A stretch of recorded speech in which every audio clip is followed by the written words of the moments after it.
क्या सामाजिक और शैक्षिक पिछड़ापन सिर्फ आर्थिक आधार पर तय किया जाना चाहिए?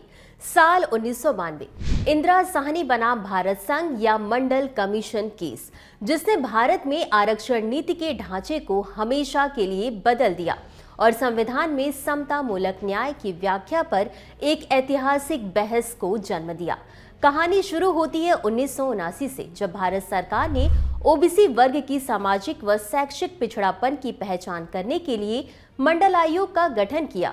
कई सालों के व्यापक अध्ययन के बाद आयोग ने सुझाव दिया कि ओबीसी समुदायों के लिए 27% आरक्षण लागू किया जाना चाहिए।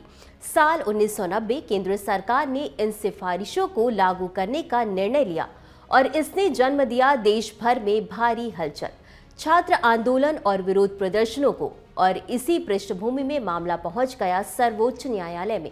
याचिकाकर्ता इंदिरा साहनी का तर्क था कि क्या ओबीसी संरक्षण संवैधानिक है, क्या जाति पिछड़ापन का आधार हो सकती है और क्या कुल आरक्षण 50% से ऊपर जा सकता है। सर्वोच्च न्यायालय की ऐतिहासिक सुनवाई, जिसमें अदालत ने साफ शब्दों में कहा, सामाजिक व शैक्षिक पिछड़ापन वास्तविक है और संविधान का कल्याणकारी चरित्र इसे मान्यता देता है।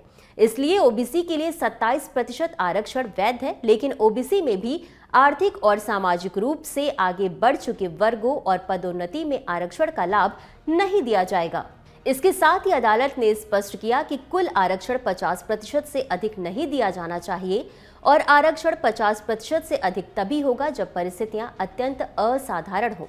हालांकि बाद में 77 में संशोधन ने SC/ST के लिए पदोन्नति आरक्षण की अनुमति दी, लेकिन ओबीसी के लिए नहीं। यह टॉपिक यूपीएससी जीएस पेपर 2 भारतीय संविधान से जुड़ा है। और अब आपके लिए एक प्रश्न, आरक्षण से संबंधित प्रावधान किस मौलिक अधिकार के अंतर्गत आते हैं? कमेंट में जरूर बताएं।